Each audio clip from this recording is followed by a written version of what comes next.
The flight was calm, the hum of the engines steady as passengers settled into their seats. The crew moved through their routines with practiced efficiency, adjusting luggage compartments, offering pre-departure drinks, and ensuring every passenger was comfortable. Everything seemed ordinary. Then, out of nowhere, a sharp crack split the air. The sound was unmistakable, a slap. Gasps rippled through the first-class cabin as every head turned toward the source. A flight attendant stood frozen, her chest rising and falling in short, furious breaths. Her hand was still raised from the force of the strike, her fingers trembling slightly, and in front of her an older man sat motionless. His expression was unreadable, his posture rigid, his fingers tightening around the handle of his cane. He hadn't reacted, not in shock, not in anger. He just watched her. She had dismissed him. She had humiliated him. She had put her hands on him. But she had no idea who she had just struck. By the time the plane landed, her career would be over. Before we dive into this story, let me know in the comments where you're watching from. And if you enjoy stories like this, be sure to like the video, subscribe, and turn on notifications so you never miss a new one. The airport was alive with movement. Travelers wove through the crowds, some dragging suitcases behind them, others clutching passports as they hurried toward their gates. Overhead, the intercom crackled with announcements, final boarding calls, gate changes, reminders to keep belongings close. Among the sea of travelers, Jonathan Pierce moved at his own steady pace. His cane tapped against the polished tile floor, a quiet rhythm lost in the noise of the terminal. He walked with purpose, upright, composed, but there was a stiffness in his left leg, a reminder of an injury that had never quite healed, a reminder of years spent in service, of battles fought long ago. He wasn't in a rush. He had taken countless flights before. But this one was different. This time, he wasn't just another passenger. When he reached his gate, he pulled his boarding pass from his coat pocket and handed it to the attendant. The young woman at the counter, Sophie Adler, barely looked at him. She took his ticket, scanned it, and handed it back with a quick, practiced smile. The same smile she gave every first-class passenger. There was no recognition in her eyes. That was fine. He wasn't looking for recognition. He only wanted a quiet flight. Stepping onto the plane, Jonathan adjusted the strap of his small travel bag and made his way toward the first-class cabin. The scent of freshly brewed coffee lingered in the air. Plush seats, wider and more luxurious than the ones in economy, were arranged neatly. Some were already occupied by passengers scrolling through their phones, sipping champagne, or reclining with noise-canceling headphones. It was a world of quiet indulgence, separated from the rest of the plane by nothing more than a curtain. But that curtain might as well have been a wall. Jonathan reached his assigned seat and set his bag down. He adjusted his grip on his cane, preparing to sit. But before he could lower himself into the chair, a voice sliced through the air. "Sir, I believe you're in the wrong section." Jonathan turned. Standing in the aisle, clipboard in hand, was Madeline Holt. She was tall and poised, her uniform crisp and impeccably fitted. Her blonde hair was pinned back neatly, not a single strand out of place. She carried herself with the kind of confidence that came with authority, authority she had never had to question. Her expression was unreadable, but there was something in her gaze. Something cold, something that said she had already decided he didn't belong here. Jonathan remained calm, his voice even. "No, I believe this is my seat." Madeline pursed her lips, giving him a slow, deliberate once-over. Her eyes flickered over his worn leather jacket, the cane resting against the seat, the deep lines etched into his face. She didn't ask for his ticket. She didn't even glance at it. "This section is reserved for first-class passengers," she said, her tone firmer this time. Jonathan exhaled slowly, suppressing a sigh. "I know. That's why I have a first-class ticket." He reached into his pocket and held it out for her to see. She didn't take it. Instead, she crossed her arms, her posture stiffening. Then, just loud enough for nearby passengers to hear, she said, "Sir, these seats are for premium guests. If you were upgraded by mistake, I can help find you a seat in economy." A few passengers glanced up from their screens. Some quickly looked away, pretending not to notice. Others watched, quiet curiosity in their eyes. Jonathan's grip on his cane tightened. "There's no mistake," he said, keeping his voice controlled. "This is my seat." Madeline sighed, impatience flickering across her face. She reached forward, snatching the ticket from his hand. Her eyes scanned over the details, and for the briefest moment something in her expression faltered. Then, just as quickly, it was gone. Without an apology, she handed the ticket back. "Do you have any proof of purchase?" she asked, her voice clipped. "Or did someone else buy this for you?" Jonathan's jaw tightened. The implication was clear. She didn't think he could afford the seat himself. Before he could respond, her patience wore out. Without warning, she reached for his arm. "Sir, I need you to move, now. You're holding up the boarding process." And just like that, everything changed. Jonathan barely had time to react before Madeline Holt's fingers tightened around his arm. "Sir, I need you to move now. You're holding up the boarding process." Gasps rippled through the first-class cabin. A businessman in the row ahead, Daniel Carter, frowned, lowering his tablet. "Ma'am, you don't have to treat him like that," he said, his voice edged with disbelief. But Madeline ignored him. Her focus was locked on Jonathan, her jaw tight, her irritation bubbling just beneath the surface. And then, before anyone could process what was happening, she did something that sent a wave of shock through the entire cabin. She slapped him. A sharp, precise motion. The sound cracked through the air like a whip. For a brief second, silence swallowed the cabin. Passengers froze, their expressions shifting from mild curiosity to stunned disbelief. In the front row, a woman named Clara Whitman gasped, her hand flying to her mouth. Further back, a man muttered under his breath, "What the hell?" Near the galley, Ethan Wells, a younger flight attendant, turned his head sharply, his entire body going rigid. Jonathan didn't move. He didn't touch his face. He didn't react with anger. He just sat there, staring at Madeline with an unreadable expression. And in that moment, everything changed. The power Madeline had wielded so carelessly just seconds ago was gone, because she had no idea who she had just put her hands on. A heavy silence settled over the cabin, thick with tension. Passengers exchanged uneasy glances. Some fidgeted uncomfortably in their seats, while others openly stared, their eyes darting between Jonathan and Madeline. Jonathan remained completely still. He had been through battles, seen men break under pressure, endured situations far worse than this. A slap from an arrogant flight attendant wasn't enough to shake him. His face barely registered the hit, but inside, something in him clicked into place. A quiet, dangerous stillness. Madeline, on the other hand, still clung to her misplaced authority. Her expression twisted with irritation, as if she were somehow the victim in this scenario. She squared her shoulders, her voice sharp. "Sir, I won't ask again. Get up and move to economy before I call security." Passengers stirred. The murmurs grew louder.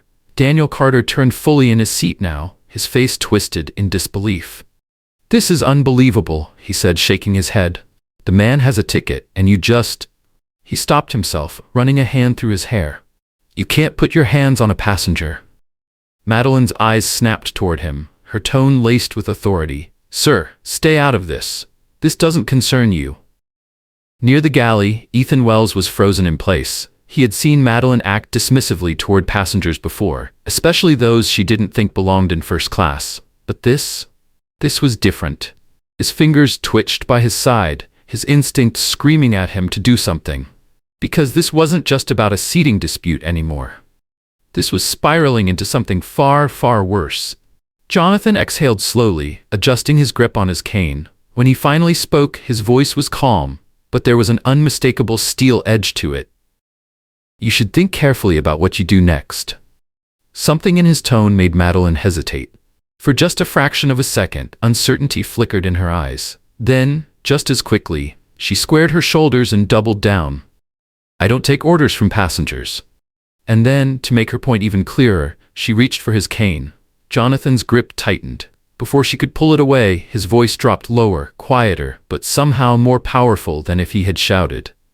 "Don't." The sheer force of that single word made Madeline flinch. Passengers gasped softly.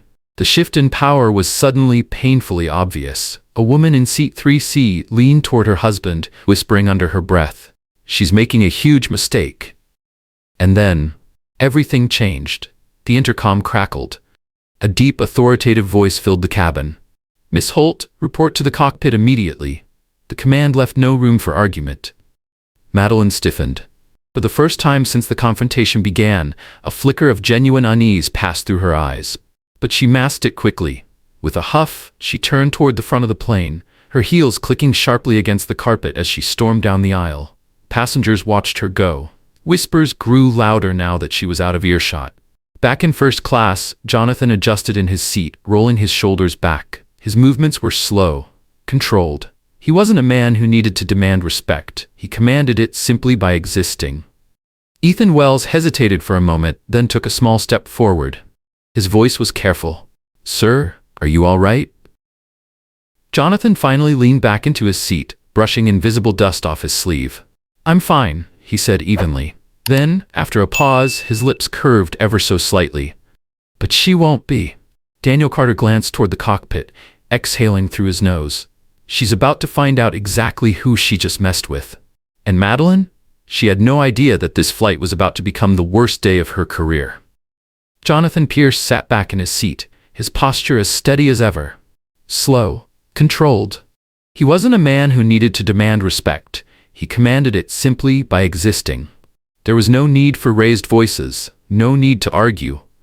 The difference between him and people like Madeline Holt was simple. He didn't need to prove himself. She did. Near the galley, Ethan Wells stood awkwardly, nervously rubbing his hands together. His heart was still pounding from what he had just witnessed. After a moment, he hesitated, then leaned toward Jonathan. His voice was hushed. "Sir, I saw what happened. That was—" He faltered, searching for the right words. Completely out of line. Jonathan didn't reply right away. He simply tilted his head slightly, watching the young flight attendant. Finally he spoke. His voice was calm, but there was an undeniable weight to it. "Are you going to do something about it?" Ethan swallowed hard, his Adam's apple bobbing. He had always followed orders, avoided conflict, done whatever it took to keep the peace on flights. But this was different. Before he could answer, Daniel Carter, the businessman who had spoken up earlier, leaned over from his seat. He smirked slightly, folding his hands together. "You don't need to do anything, kid." Ethan blinked. "Handled how?" Daniel chuckled under his breath. "You'll see." Meanwhile, at the front of the plane, Madeline Holt reached the cockpit door, her hands clenched into fists. She knocked twice, still fuming. When the door unlocked, she stepped inside, expecting to see just the captain. Instead, there were two men waiting for her. Captain James Calloway sat in his chair, his expression unreadable. But beside him, visible through the aircraft's communication screen, stood someone far more important. A man in a tailored black suit, his arms crossed over his chest, his face completely devoid of emotion. The moment Madeline saw him, her stomach twisted into knots. She recognized him instantly. Wesley Grant. One of the highest-ranking executives in the airline, a man who answered directly to the CEO. Her mouth suddenly felt dry. Wesley didn't speak right away. He simply studied her, letting the silence stretch unbearably long. Then finally, his voice came through the speaker. Cold, unwavering. "Miss Holt, we need to have a conversation about what just happened in first class." A chill ran down Madeline's spine. For the first time, a sinking feeling settled in her chest. She wasn't leaving this cockpit the same way she had entered. Madeline's heart pounded as she forced herself to stand tall. She wasn't easily intimidated. She had dealt with difficult passengers before, diffused tense situations, and navigated through years of airline politics. But this wasn't just a minor complaint. This was something bigger. Wesley's voice came through the speaker again, this time even sharper. "Would you like to explain why a first-class passenger was physically assaulted on your flight?" The words hit her like a slap. Her jaw tightened. Instinctively, she went on the defensive. "Sir, there was a misunderstanding. The passenger didn't appear to be first-class material, and I—" Wesley's sharp inhale cut her off. "Didn't appear?" Madeline froze. Captain Calloway, who had remained silent until now, finally spoke, his voice firm. "Miss Holt, we reviewed the security footage from the gate. The passenger in question handed over a perfectly valid first-class ticket." Madeline swallowed hard. They saw everything. She licked her lips, scrambling for a way out. I made a judgment call. I thought there was an error in the system. I was only trying to enforce airline policy." Wesley's expression darkened. "What policy allows you to slap a paying customer?" She had no answer. The air inside the cockpit felt suffocating. The silence stretched unbearably long. Then, Wesley delivered the final blow. "Miss Holt, do you know who that passenger is?" Madeline's eyes darted between him and Captain Calloway. The way they were looking at her, something was very, very wrong. Wesley's next words made her blood run cold. "His name is Jonathan Pierce." Her brows furrowed. The name sounded vaguely familiar, but it wasn't until Wesley continued that she felt the full weight of her mistake. "Jonathan Pierce is one of the founding investors in this airline. He's a decorated war hero." His voice dropped lower. "And he owns a significant percentage of this company." The blood drained from Madeline's face. Her vision swam. She felt like she had just been punched in the gut. "You didn't just slap a random passenger, Miss Holt." The finality in Wesley's tone made her stomach twist. "You slapped a man who could have you fired before this plane even touches the ground." Madeline's knees felt weak. She had spent years commanding authority on flights, making sure everything ran exactly the way she wanted. And now, she was the one with no control. Captain Calloway leaned forward. "You are to return to first class immediately. You will apologize to Mr. Pierce, publicly." Wesley's voice hardened. "And when this plane lands, you will report directly to the corporate office for an internal review." His next words sent a chill down her spine.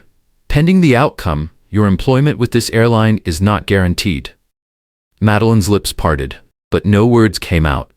For the first time in her career, she felt powerless. And the worst part? She had done this to herself. Madeline Holt's mind raced as she left the cockpit. Her footsteps, once sharp and commanding, were now slow and unsteady. She could still feel the weight of Wesley Grant's words pressing against her chest. She wasn't in control anymore.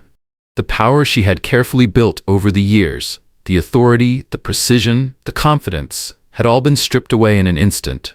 Now, she was the one being ordered around. As she walked back down the aisle, she could feel the weight of the passengers' stares. Some had seen the slap firsthand.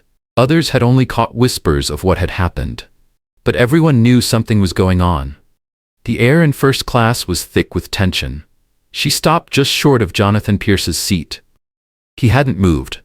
He still sat upright, his cane resting against his leg, his face unreadable. There was no anger in his expression, no satisfaction, just patience. The kind of patience that made her stomach twist into knots. A few rows away, Daniel Carter smirked from his seat. "Took you long enough," he muttered. Madeline clenched her jaw but forced herself to ignore him. Her hands felt clammy, and for the first time in years, she struggled to find the right words.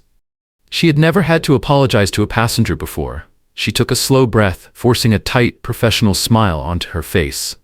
"Mr. Pierce, I'd like to offer my sincere—" Jonathan raised a hand slightly, cutting her off. His voice was calm, steady. "Say it like you mean it." A few passengers turned their heads at that. The tension in the cabin climbed even higher. Madeline's jaw twitched, but she knew she had no choice. She forced herself to meet his gaze. "I'm sorry for how I treated you." The words tasted bitter on her tongue. "I should not have questioned your ticket." A pause. "And I definitely should not have put my hands on you." Another pause. "I was wrong." Jonathan didn't reply immediately. He simply studied her. The silence stretched long enough that Madeline shifted uncomfortably, her palms damp with sweat. Finally, he tilted his head slightly. Her throat tightened. "And I regret my actions." Jonathan exhaled slowly, then leaned back into his seat, brushing a speck of invisible dust off his sleeve. "Not good enough." Madeline's stomach dropped, but then, after another moment, he added, "But it'll do for now." A ripple of quiet amusement spread through the cabin. Daniel Carter chuckled under his breath. From the front row, Clara Whitman, the woman who had gasped earlier, shook her head in disbelief. She really thought she could get away with that. Madeline's face burned with humiliation. But she said nothing. She had already been humiliated enough, and it wasn't over yet. She turned to leave, eager to escape the weight of their judgment. But then, Jonathan's voice cut through the air. "One more thing." She stiffened. "Yes, sir?" Jonathan didn't smile, didn't gloat, he just looked at her, unblinking. "I want you to think about this moment when we land." His voice was quiet, measured. "Because this isn't going away." A cold chill ran down her spine. She knew exactly what that meant. Her punishment was just beginning. Madeline turned stiffly, forcing her legs to carry her back toward the galley. Her heart pounded against her ribs, her breathing shallow. Jonathan had barely even looked at her, and yet, somehow, that was worse than if he had yelled. He had dismissed her, just as easily as she had once dismissed passengers she thought were beneath her. She barely made it past the curtain separating first class from the rest of the plane before she gripped the counter in the galley, trying to steady herself. Everything felt off balance. Her mind replayed the last few minutes in painful detail, the sound of passengers whispering, the way Jonathan had barely acknowledged her forced apology. She had never been in this position before. She was always the one in control, the one who dictated who got what kind of treatment. But not this time. Near the galley, Ethan Wells stood with his arms crossed. He hesitated before speaking. "That didn't go well, did it?" Madeline shot him a sharp look. "Not now, Wells." But Ethan didn't back down. "I told you earlier, you should have left that man alone." Madeline let out a short, humorless laugh, shaking her head. "Oh, you think you're so smart? You think you understand how this works?" She gestured toward the curtain separating first class. "Men like him don't belong in those seats. You don't just—" She stopped herself just in time. But the damage was already done. Ethan's face hardened. His voice was low, controlled. "Men like him?" His eyes narrowed. "You mean decorated veterans? The kind who serve this country? The kind who probably have more money than you'll ever make in your lifetime?"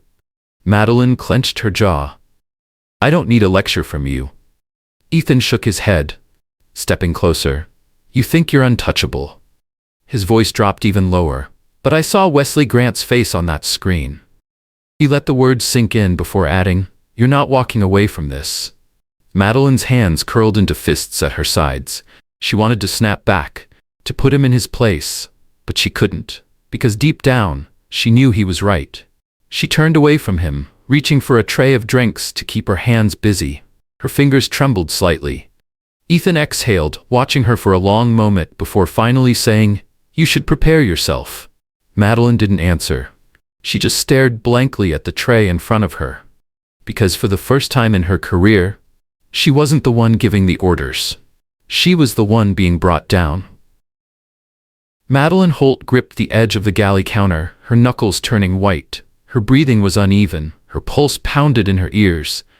This wasn't just a bad day at work. This was the complete unraveling of everything she had built.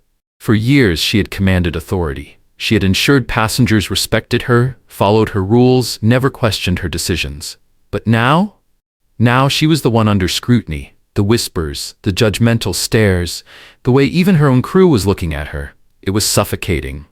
She turned slightly, catching a glimpse of Ethan Wells watching her from the corner of the galley. He wasn't smirking, he wasn't gloating, but there was something in his expression, something close to pity, and that made her stomach twist even more. She didn't need pity. She needed a way out.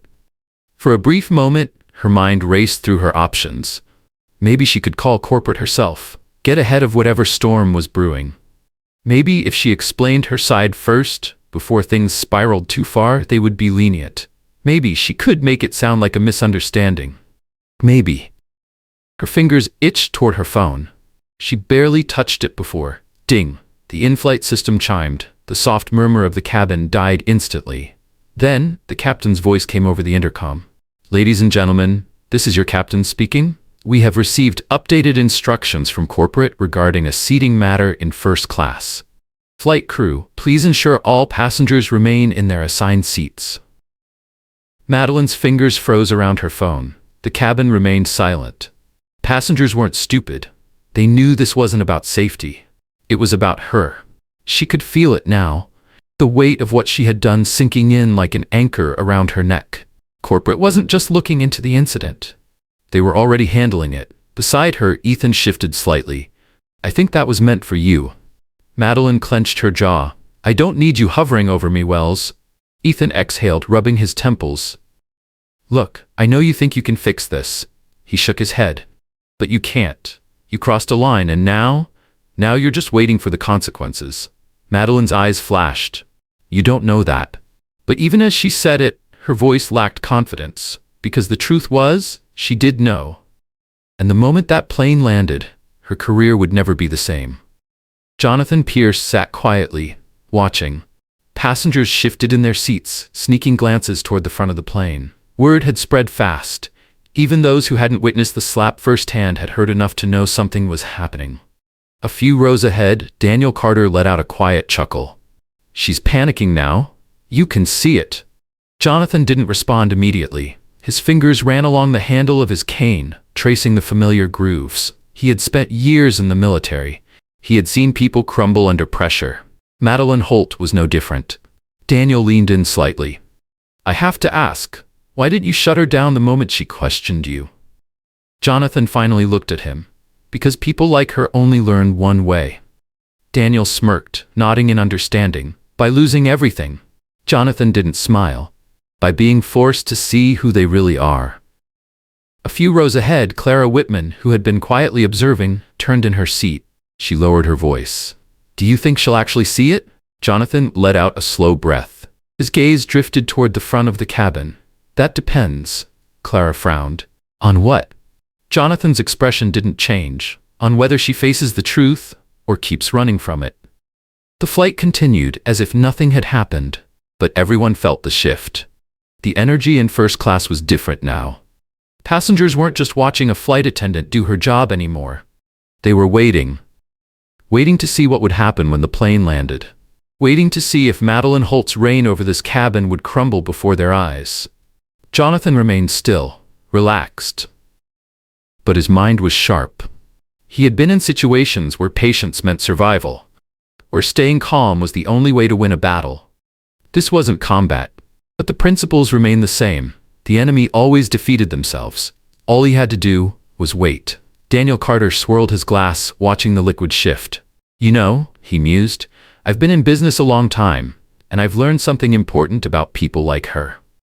Jonathan glanced at him. Daniel smirked. "They don't think they can lose until it's too late." Jonathan gave a small nod. "It's because they've never had to face real consequences." Clara leaned forward slightly.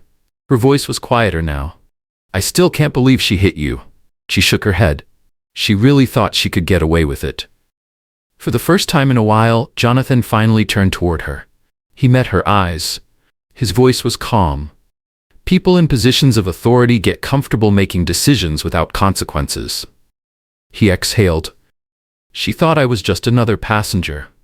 His gaze flickered toward the curtain separating first class from the galley, where Madeline Holt had disappeared. "She didn't realize I had the power to decide her future." Madeline Holt had disappeared behind the curtain, but her presence still lingered like a storm waiting to break. She didn't realize it yet, but Jonathan Pierce held all the power now. Daniel Carter let out a quiet chuckle from his seat. "And you will, won't you?" Jonathan didn't answer. He didn't need to. Madeline stood near the counter, gripping the cool metal edge so tightly that her nails dug into her palm. Her body felt hot, her uniform suddenly suffocating. At some point, she had splashed cold water on her face, but it had done nothing to ease the tight, crushing weight in her chest. She knew she was in trouble. That much was clear. But she couldn't accept it. Not yet. She had spent years building her reputation. She had controlled first-class cabins with absolute precision, ensuring passengers respected her authority, ensuring she was the one in charge. That was how she had climbed the ranks. That was how she had maintained control over her flights. She didn't make mistakes. She gave orders. But now she was trapped in a nightmare where she was the one being put in her place. Ethan Wells stood nearby, arms crossed as he watched her. He had seen flight attendants come and go, but he had never seen someone so completely blind to their own downfall. After a long silence, he finally spoke. "Do you even feel bad about what you did?" Madeline stiffened. "Excuse me?" Ethan tilted his head slightly, unimpressed. "You keep pacing around like you're the victim here. Like something's been taken from you. But you hit a passenger. You humiliated him in front of everyone, and not just any passenger." He let the words settle before adding, "A man who literally owns part of this airline." Madeline swallowed hard. She refused to let herself flinch. Her pride wouldn't allow it. "I didn't know who he was." Ethan scoffed. "So if he had been just another veteran, that would have made it okay?" Madeline didn't answer. Because there was no good answer. Ethan let out a tired breath, shaking his head. "You still don't get it, do you?" Madeline clenched her jaw, frustration bubbling beneath her skin. She took a step closer, lowering her voice. You think you're so much better than me, don't you? Ethan didn't flinch. No. His voice was firm. But I also don't go around slapping people who paid for their seats. The words hit harder than she wanted to admit. Her face burned, but before she could snap back, ding! The intercom chimed. Flight crew, prepare for landing. The single instruction made her stomach drop. She looked toward the cockpit. Dread crept up her spine. She had been able to avoid reality for most of the flight, but once those wheels touched the ground, everything would change. Ethan took a slow step forward, lowering his voice. When we land, they're going to be waiting for you. Madeline's fingers curled into fists. She already knew that. But she wasn't going down without a fight. She never had before. And she wasn't about to start now. Jonathan adjusted his seatbelt. His fingers ran absently over the handle of his cane. He wasn't nervous. This wasn't something to be nervous about. He had faced far worse situations in his lifetime. This was just another example of a person who thought they could abuse their power until they were forced to learn otherwise. Across the aisle, Daniel Carter stretched slightly, glancing out the window as the plane began its descent. So what's the plan? He turned back to Jonathan, studying him. You're not just going to let them suspend her, are you? Jonathan tilted his head. What do you think I should do? Daniel smirked. Make an example out of her. Jonathan exhaled slowly. He wasn't a cruel man, but he believed in accountability, and Madeline Holt was about to learn exactly what that meant. As the plane began its final approach, the tension in the air grew heavier. Passengers whispered, exchanging glances. Everyone knew something was coming. Clara Whitman, who had been quiet for most of the flight, shifted in her seat. She turned slightly toward Jonathan.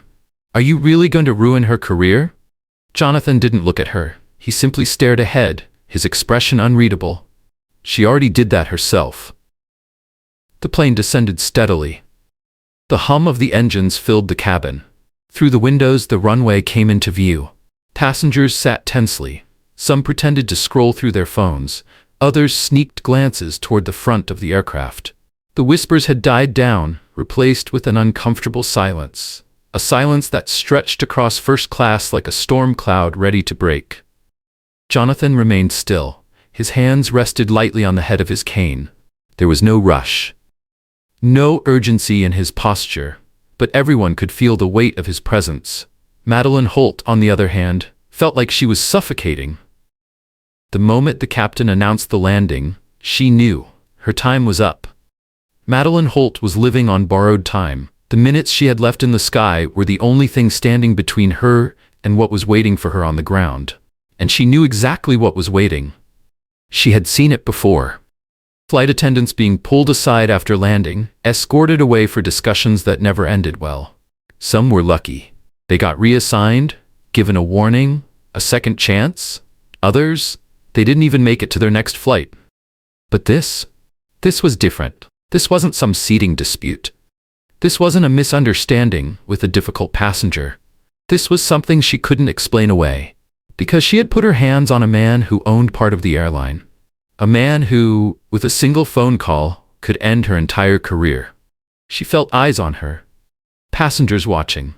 Ethan Wells standing just a few feet away, arms crossed, his gaze unreadable. Even the other flight attendants had kept their distance, giving her that quiet, knowing look that made her stomach churn. They all knew. As the plane touched down with a soft jolt, Madeline took a slow breath, pressing her fingers into the edge of the galley counter, trying to steady herself. The intercom crackled. The captain's voice filled the cabin. Welcome to our destination. Please remain seated until we reach the gate and the seatbelt sign is turned off. On behalf of our crew, we thank you for flying with us today. The words were routine, but to Madeline, they sounded like a death sentence. The wheels rolled smoothly along the tarmac as the plane taxied toward the gate. Her heart pounded. And then, through the small gap in the curtain separating first class from the boarding area, she saw them. 2 uniformed security officers standing at the jet bridge, and a sharply dressed man in a dark suit. He held a sleek black tablet in his hands, checking something on the screen. She didn't need to see his face to know who he was. Corporate. Her stomach dropped. They were already here. Daniel Carter let out a low whistle, leaning toward Jonathan. He nodded toward the security waiting outside. They didn't waste any time. Jonathan barely reacted. He simply adjusted his grip on his cane, exhaling slowly. They wouldn't. A few rows ahead, Clara Whitman shifted uncomfortably in her seat. She couldn't take her eyes off the scene unfolding at the front of the plane. They're really going to drag her off in front of everyone? Daniel smirked. Looks like it. But Jonathan, he didn't look smug. He didn't look satisfied. He just watched, waiting. His expression was unreadable. Because this wasn't about embarrassing Madeline Holt. This was about making sure she learned. Madeline wiped her palms against the fabric of her uniform, struggling to steady her breathing. She needed a plan. Could she talk her way out of this? Maybe. If she made it sound like a lapse in judgment, if she framed it as a misunderstanding, if she leaned into the fact that Jonathan hadn't been wearing anything that made him look important, maybe she could convince them that it wasn't as bad as it seemed. Maybe. But even as she ran through the possibilities, she already knew the truth. There was no talking her way out of this, no excuse, no justification. She had spent years making quick decisions, trusting her instincts, judging people based on a glance. And today, that instinct had failed her. The fasten seatbelt sign flicked off with a soft ding. Passengers unbuckled their belts. They stretched, reached for their bags, but no one stood. They were waiting to see what would happen next. Madeline took a slow, steadying breath and straightened her uniform. If this was the end, she refused to look weak. She stepped out of the galley, moving toward the front of the plane with measured steps. As soon as she reached the curtain separating first class from the exit, the man in the dark suit raised his head. Wesley Grant. Her chest tightened. His expression was completely blank, but his eyes said everything. Madeline froze just short of the doorway. For the first time in years, she had no idea what to say. Wesley studied her for a long moment before finally speaking. His voice was calm, unshakable. Miss Holt, you'll be coming with us. It wasn't a request. And this time, she had no power to refuse. The cabin was silent. No one moved. The usual sounds of a flight after landing, the rustling of seatbelts, the overhead compartments clicking open, the low murmur of passengers eager to leave, were missing. Instead, there was only tension. Thick, heavy, inescapable. Madeline Holt stood at the front of the plane, her spine stiff, her fingers digging into the sides of her uniform. This wasn't happening. It couldn't be happening. But the unreadable expression on Wesley Grant's face told her otherwise. She had seen executives before. Usually, they stayed behind the scenes, handling operations from corporate offices, far away from where the real work happened. But when they showed up in person, it was never good. And now, they were here for her. The executives usually stayed behind the scenes, in corporate offices and glass skyscrapers, far from where the real work happened. But when they showed up in person, it was never good. 2 security officers flanked Wesley Grant. They weren't aggressive, they weren't forceful. But they stood just close enough to remind Madeline Holt that there was no option here. She wasn't walking away from this flight as a respected senior flight attendant. She was being escorted out. Wesley took a slow step forward, tilting his tablet slightly as he glanced at something on the screen. Then his cold, unwavering eyes lifted to meet hers. There was no warmth in his gaze, no sympathy. "Miss Holt," he said smoothly, his voice calm but absolute. "You are to disembark immediately. You will not be assisting with deplaning." A lump formed in Madeline's throat. She knew better than to argue. But the weight of passengers watching, the humiliation of being pulled from her own flight, it was unbearable. "Sir, now." One word. Quiet. Dangerous. Madeline swallowed back the burning in her chest. Her nails dug into her palms. She had no choice. Slowly, stiffly, she stepped past him toward the open exit. Every step felt heavier than the last. She could feel their eyes on her. The passengers who had witnessed everything. The ones who had heard the slap. The ones who had listened as she had spoken down to a man they now knew was one of the most powerful figures in the airline industry. As she passed, Clara Whitman, who had been quiet for most of the flight, finally spoke up. "Looks like first class has a new seating policy." A few passengers let out low murmurs of amusement. Daniel Carter smirked slightly, watching her leave. Ethan Wells didn't smile. He didn't gloat. He just shook his head. Madeline ignored them. She had no choice. She stepped off the plane, her heart hammering in her chest, and the second her feet hit the jet bridge, she realized just how bad this was about to get. The moment she exited, she saw him. Not just another corporate executive, not just another manager. Dominic Walsh, the airline's legal advisor. Madeline's stomach twisted. This wasn't just disciplinary action. This was a legal issue. Dominic folded his arms, his eyes cold as they locked onto her. "Miss Holt, you'll be coming with us for a formal review." Her throat tightened. She knew exactly what that meant. Formal review. HR speak for. Your career is over. The second Madeline stepped off, the cabin shifted. Passengers moved, seatbelts unbuckled, overhead compartments opened. The normal post-flight chaos returned. But the energy in the cabin, it wasn't normal. There was a charge in the air. An unspoken awareness that everyone had just witnessed something rare. A fall from power. Jonathan Pierce remained in his seat, unrushed, taking his time as he reached for his bag. He was never in a hurry. He never had to be. Daniel Carter, still watching the empty doorway where Madeline had disappeared, shook his head with amusement. "I've never seen someone tank their career that fast." Jonathan finally stood, leaning lightly on his cane. He turned toward Daniel, his expression unreadable. "She tanked it a long time ago." Daniel smirked. "Fair enough." Clara adjusted her bag, her gaze shifting toward Jonathan. "You really didn't have to do anything, did you?" Jonathan exhaled through his nose. "People who think they have power usually destroy themselves." Daniel chuckled. "And you just let them?" Jonathan didn't answer. He didn't need to. Jonathan stepped off the plane, moving at his own steady pace. As he walked down the jet bridge, he caught a glimpse of Madeline Holt standing stiffly outside a set of glass doors, security beside her. The airline's legal team already deep in discussion. Jonathan didn't slow down. Didn't give her a second glance. Because she was no longer his problem. And for the first time in her career, she had no control over what happened next. Madeline's hands trembled slightly, her breath uneven. The reality of the situation was crashing down on her like a storm she couldn't outrun. She had always walked through these airport halls with confidence, her uniform crisp, her posture straight, her presence commanding respect.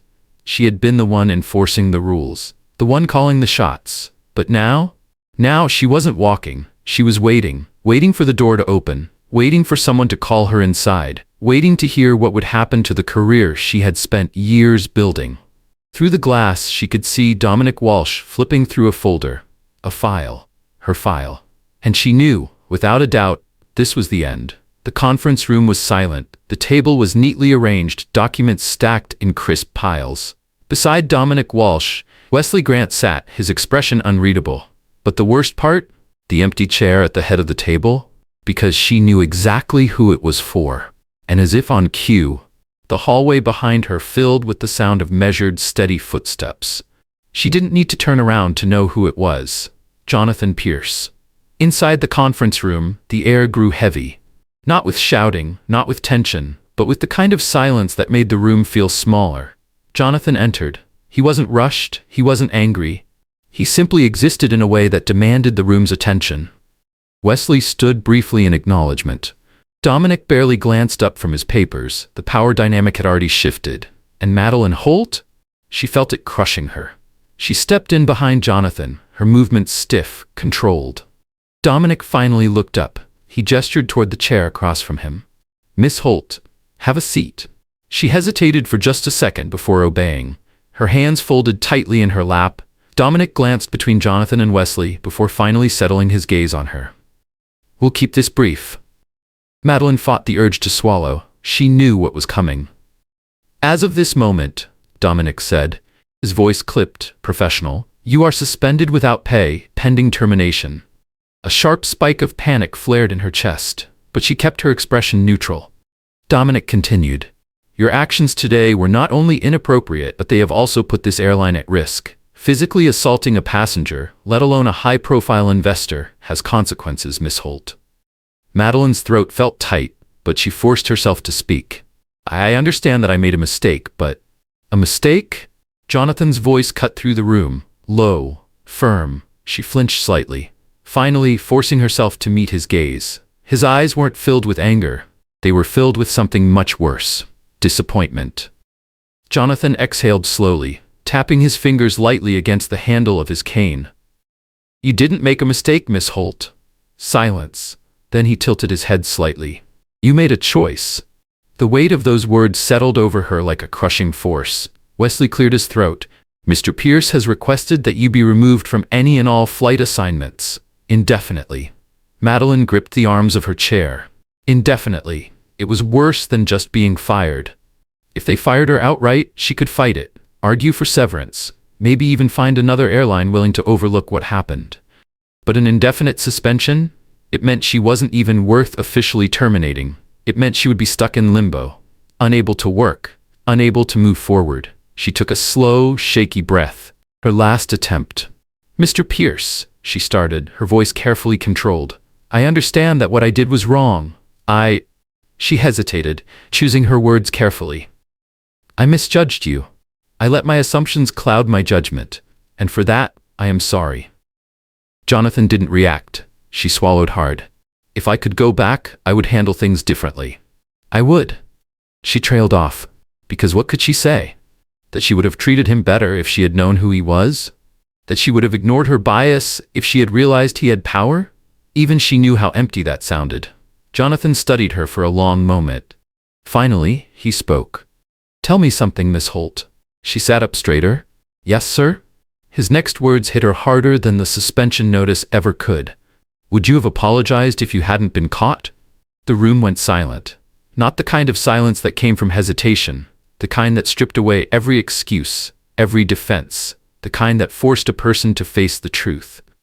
Madeline Holt sat frozen in her chair, Jonathan Pierce's question hanging in the air like a blade waiting to drop. Would she have apologized if she hadn't been caught? She wanted to say yes. She wanted to say that she would have realized her mistake, that she would have made things right on her own. But Jonathan's stare made it clear. He already knew the answer. She wouldn't have. She had never apologized before. Not to the passengers she had dismissed over the years. Not to the economy travelers she had treated like they didn't belong. Not to the quiet, nervous people who had double-checked their seats, only to be humiliated by her sharp voice and colder stare. She had never had to, until now. Her fingers curled into fists on her lap, nails pressing into her palm. This wasn't just about a mistake anymore. It wasn't just about the slap, or the dismissal, or even the fact that she had treated a veteran, an airline investor, like he was beneath her. This was about who she was, and the realization of that made her sick. She cleared her throat slightly, trying to gather herself. She needed to salvage what little she could. Mr. Pierce, she started, her voice carefully controlled. I can't undo what I did, but I do regret it. Jonathan didn't respond. He just watched her. She pressed on. I would like to do what I can to. Madeline Holt sat rigidly in her chair. Her breath was shallow, her pulse loud in her ears. She had one chance left, one final attempt to salvage something. If there's anything I can do to fix this situation, I'm willing to do it. Her voice was steady, but inside, she was crumbling. Wesley Grant leaned forward slightly, fingers laced together. Fix it? He raised an eyebrow. Miss Holt, you seem to misunderstand what position you're in. Madeline forced herself to stay composed. I'm saying I want to take responsibility. Jonathan Pierce let out a slow breath. Responsibility. He repeated the word like it was foreign coming from her mouth. His sharp gaze locked onto her. Tell me, Miss Holt, what does taking responsibility mean to you? Her throat tightened. She knew what they wanted to hear. That she would step down quietly. That she would accept her fate. That she wouldn't fight back. But she had spent too long clawing her way up. Too long earning her position to just let it all slip away. It means learning from my mistakes, she said carefully. It means proving that I can be better. Jonathan finally leaned forward, resting both hands on the handle of his cane. His voice was calm, but something in it sent a chill down her spine. Proving, his head tilted slightly. And who exactly do you think you need to prove that to? She hesitated. Jonathan exhaled. Because if you think you need to prove something to me, you're mistaken. Her stomach twisted. This isn't about whether or not I forgive you, Jonathan continued. This isn't even about whether or not you regret what you did. His voice was even, steady. This is about whether or not you finally see yourself for who you are. Madeline's breath caught in her throat. She wasn't sure if she had ever truly looked at herself before. She had been proud of her position, of her authority. She had worn her seniority like armor, using it to control, to dismiss, to decide who was worth her respect and who wasn't. And today, she had dismissed the wrong man, and he was giving her no way out. Wesley sighed, checking his watch.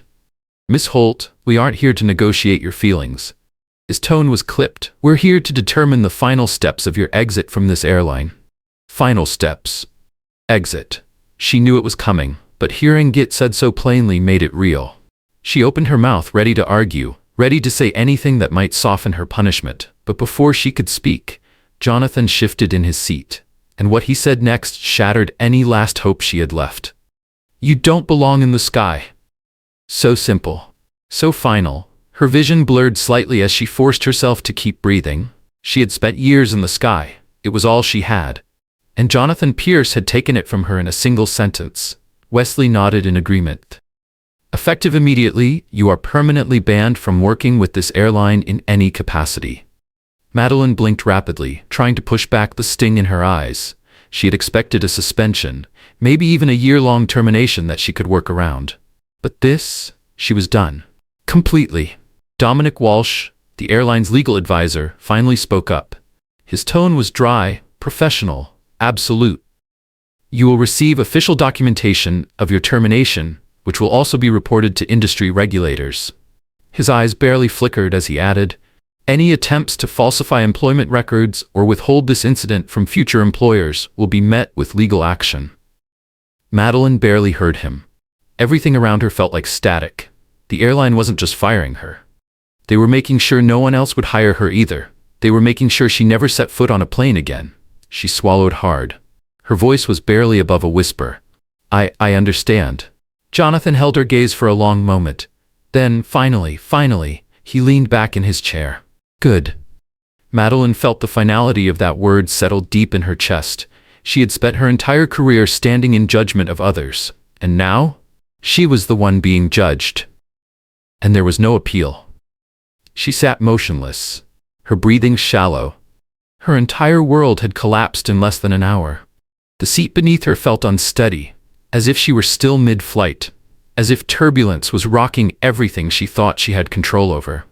But she wasn't in the air anymore. She wasn't flying. She was crashing. Wesley tapped a finger against the table, glancing at Dominic. "Is there anything else that requires her presence?" Dominic barely looked up from the document he was reviewing. "No. We'll send everything via official notice. She'll receive her termination letter and a record of the incident." He flipped the page. "There is nothing left to discuss." The words hit harder than she expected. For so long, she had been the person people had to answer to. She had dictated policies, reprimanded flight staff, decided which passengers deserved her attention and which ones didn't. Now, she was just another disposable employee. Wesley pushed his chair back and stood. "Then we're done here."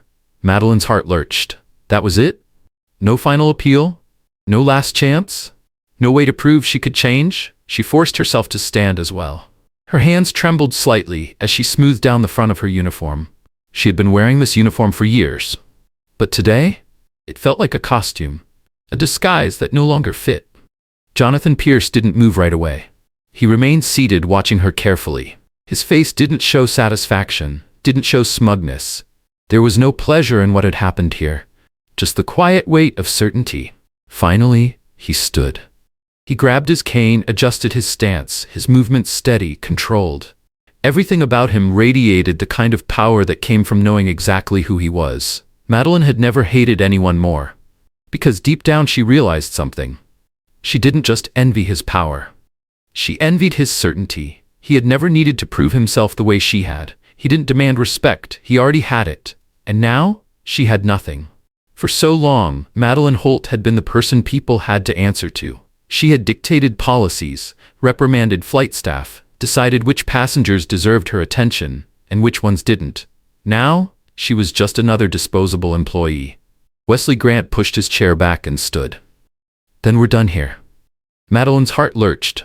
That was it? No final appeal, no last chance, no way to prove she could change?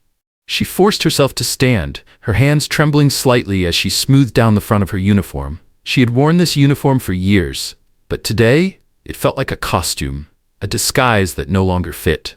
Jonathan Pierce didn't move right away. He remained seated, watching her carefully. His face didn't show satisfaction, didn't show smugness. There was no pleasure in what had happened here, just the quiet weight of certainty. Finally, he stood, grabbing his cane, adjusting his stance. His movements were steady, controlled. Everything about him radiated the kind of power that came from knowing exactly who he was. And Madeline? She had never hated anyone more. Because deep down, she realized something. She didn't just envy his power. She envied his certainty. He had never needed to prove himself the way she had. He didn't demand respect. He already had it. She had spent her entire career fighting for control. But when she finally lost it, she realized she had never truly had it to begin with. Jonathan glanced at Dominic Walsh. I assume security will escort her from the premises. Dominic nodded. Of course. Madeline's chest tightened. She wasn't even allowed to leave on her own terms. The door to the conference room swung open. 2 uniformed security officers stepped inside. Their expressions were neutral. They weren't here to arrest her. They were here to make sure she left quietly. The humiliation was unbearable. She wanted to fight back, wanted to turn to Jonathan and tell him he was wrong about her, that she wasn't some cold, heartless woman who abused her position. But wasn't she? Hadn't she spent years acting like the people in first class were more important than the ones in economy? Hadn't she treated travelers like they were beneath her, just because she could? Hadn't she looked at Jonathan Pierce, an elderly veteran, a paying passenger, a man with every right to be in first class, and assumed he didn't belong? The weight of it pressed down on her like a boulder. Jonathan finally turned toward the door, moving past her without another word. He didn't need to say anything else, because the punishment had already been handed down, and Madeline Holt would never set foot on another plane again. The hallway was eerily quiet. As she stepped out, flanked by the security officers, the world outside continued as usual. Passengers moved through the terminal. Announcements played over the intercom. People rushed to catch flights. But for Madeline, everything felt different. She walked past uniformed crew members, past employees who had once nodded respectfully when she passed. Now, they didn't even look at her. She wasn't one of them anymore. As she reached the elevator leading to the employee exit, a familiar figure appeared from around the corner. Ethan Wells. For a brief moment, neither of them spoke. Then, finally, Ethan exhaled, shaking his head. I warned you. Madeline didn't reply. Because what could she say? He was right. Everyone had been right. And now, she had to live with it. She stood in front of the elevator doors. The cool metallic surface reflected back a version of herself she barely recognized. Her uniform, once a symbol of power, felt heavy on her shoulders. The neatly pressed fabric, the polished name tag, it all felt meaningless now. She had walked through this airport 1,000 times before, carrying herself with pride, knowing that people respected her authority. Now, she was being escorted out like a criminal. Ethan stood a few feet away, arms crossed, watching her with an expression that wasn't quite pity, but wasn't amusement either. It was just knowing, like he had seen this coming long before she had. The elevator doors slid open with a soft chime. The 2 security officers flanked her as she stepped inside. Their presence was suffocating. They weren't dragging her out, but they might as well have been. The doors closed, sealing her off from the world she had once controlled. For a long moment there was nothing but silence, just the low hum of the elevator filling the small space. Madeline stared at the glowing numbers above the door, watching them count down, floor by floor. She exhaled slowly, pressed her lips together. She wouldn't cry, she refused to. But the sinking feeling in her chest told her she was losing more than just a job. She was losing everything. Jonathan Pierce stepped out of the conference room. His cane tapped lightly against the polished floor. He moved with purpose, unrushed, calm, like a man who had never needed to raise his voice to command respect. As he walked through the terminal, Daniel Carter caught up to him. Adjusting the strap of his briefcase, he glanced toward Jonathan. Well, Daniel said, his tone amused. That was brutal. Jonathan didn't respond right away. He just kept walking. Daniel smirked. You barely said anything to her. Jonathan finally glanced at him. I didn't need to. Daniel let out a low chuckle. Cold. Jonathan shook his head. Not cold. He paused for a moment, then simply said, "Final." And with that he walked forward, leaving Madeline Holt and everything she once was behind. Jonathan Pierce walked steadily, unrushed, his expression calm. Daniel Carter caught up to him, adjusting the strap of his briefcase over his shoulder. "So that's it, huh?" Jonathan didn't respond right away. He simply kept walking, his gaze focused straight ahead. Daniel chuckled under his breath. "I have to admit, I was expecting something a little more dramatic. You didn't say much to her at all." Jonathan finally glanced at him. "I didn't need to." Daniel smirked. "Cold." Jonathan exhaled, shaking his head slightly. "Not cold, just final." A few steps behind them, Clara Whitman finally spoke. "Do you think she's learned anything?" Jonathan stopped walking. He turned slightly, glancing back toward the glass walls of the conference room where Madeline Holt had just been sitting. For a brief second his jaw tensed, but his voice remained steady. "That depends." Daniel raised an eyebrow. "On?" Jonathan looked ahead again. "On whether she blames herself or everyone else." They resumed walking toward the terminal exit. The noise of the airport surrounded them. The world was moving forward. The flight was over. Madeline Holt was no longer their concern. The elevator door slid open with a soft ding. Madeline stepped out into a dimly lit hallway. It looked nothing like the polished floors of the main terminal. This was the back end of the airport, the employee section, where staff entered and exited, away from the public eye. And this was where she would leave. Security walked beside her. They weren't rough. They weren't cruel. They were just doing their job, the same way she had done hers. Except now, she was the one being handled. She reached the exit doors, and for a brief moment she hesitated. The weight of reality pressed down on her. This was it. The moment she had spent years avoiding. The moment where she was no longer in control. She had spent so long commanding authority, making sure everyone knew that she was the one who set the rules. And now she had to walk out of this building knowing she would never step back in. One of the security officers finally spoke. His voice was neutral. "Miss Holt?"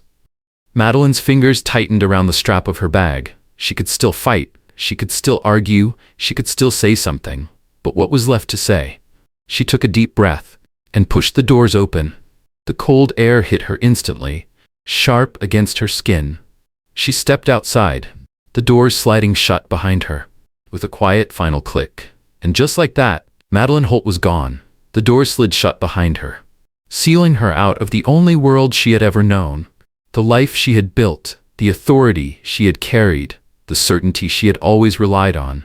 It was all gone. She stood motionless on the curb, the weight of her downfall pressing against her chest. Behind her, the airport was alive. Engines roared. Intercom announcements echoed. Passengers rushed to catch their flights she would never be a part of again. For the first time in years, she felt small. The reality of it all was suffocating. She had been someone. She had mattered. And now, she was nothing more than a name on a termination report. A cold breeze cut through her uniform, but she didn't move. She didn't know where to go. Her car was parked in the employee lot, but she wasn't ready to leave yet, because leaving meant accepting that this was real. She exhaled sharply, forcing herself to walk toward the lot. Her heels clicking against the pavement, but the sound wasn't the same. It didn't carry the same confidence, the same authority. No one was watching her anymore. No one cared. She reached her car, unlocking it with shaking fingers. The door creaked slightly as she slid into the driver's seat, gripping the wheel, and that's when it hit her. She had nothing left. The job had been her life, her purpose. It was the one place where she had control, where she decided who was important and who wasn't. She had spent years defining herself by her authority. And now, she had no idea who she was. She pressed her forehead against the steering wheel, her breath shaky. The airport would move on without her. The flights would continue. The passengers would board. The attendants would take their positions. And the routine would go on. Without her. Because she wasn't needed. She never had been. Her jaw tightened. Was this really it? Was this how it all ended? Madeline Holt's mind raced. There had to be a way out. Could she appeal the decision? Fight back? Find another airline willing to take her? Even if the report followed her forever? But deep down, she knew the truth. No airline would risk hiring her now. She wasn't just a disgraced employee. She was a liability. She closed her eyes. This wasn't supposed to happen. She had spent years believing she was untouchable, that she was in control, that she was the one who decided how things worked. But Jonathan Pierce had taken all of that away, with nothing more than patience. He hadn't needed to raise his voice, hadn't needed to argue, hadn't even needed to fight her directly. He had let her own arrogance ruin her. She thought about the way he had watched her. Not with anger, not even with satisfaction. Just certainty. She had dismissed him, humiliated him, put her hands on him, and yet he had still treated her like she was worth his time. Even when he had the power to destroy her, he had let her destroy herself. She let out a bitter, hollow laugh. Maybe that was the worst part, because he had given her a choice the entire time. She could have stopped, she could have backed down, she could have looked at that ticket one more time, realized her mistake, and saved herself. But she hadn't. And now she was nothing. Her fingers dug into the leather of the steering wheel. For the first time, she wasn't angry at Jonathan Pierce. She was angry at herself. A chime from her phone snapped her out of her thoughts. She reached for it automatically, her fingers trembling slightly as she unlocked the screen. A message from an unknown number. She stared at it for a long moment before opening it. Your official termination paperwork has been processed. All benefits and company privileges have been revoked effective immediately. The final nail in the coffin. Her hands went cold. The message continued. A formal review of your actions has been sent to the National Flight Regulatory Board. Any attempts to reapply for an airline position will require full disclosure of this incident. Her heart dropped. This wasn't just about losing her job. This was about losing any chance of ever getting it back. She had thought the worst was over. It wasn't. Her hands trembled as she locked her phone and tossed it onto the passenger seat. She stared at the dashboard, her mind blank. She had nowhere to go, no plan, no future in the career she had dedicated her entire life to. The weight of it all was too much. For the first time since stepping off that plane, she let herself feel it. And for the first time in years, Madeline Holt did something she had never allowed herself to do. She broke. The tears came fast and silent, spilling down her cheeks as she gripped the wheel, her body shaking. She had spent her entire career believing she was better than the people she dismissed. And now, she was one of them. Just another person left behind. Just another person with nowhere to go. And no one to blame but herself. If you enjoyed this story, make sure to like this video and share your thoughts in the comments below. I'd love to hear what you think. And don't forget to subscribe to the channel for more stories like this.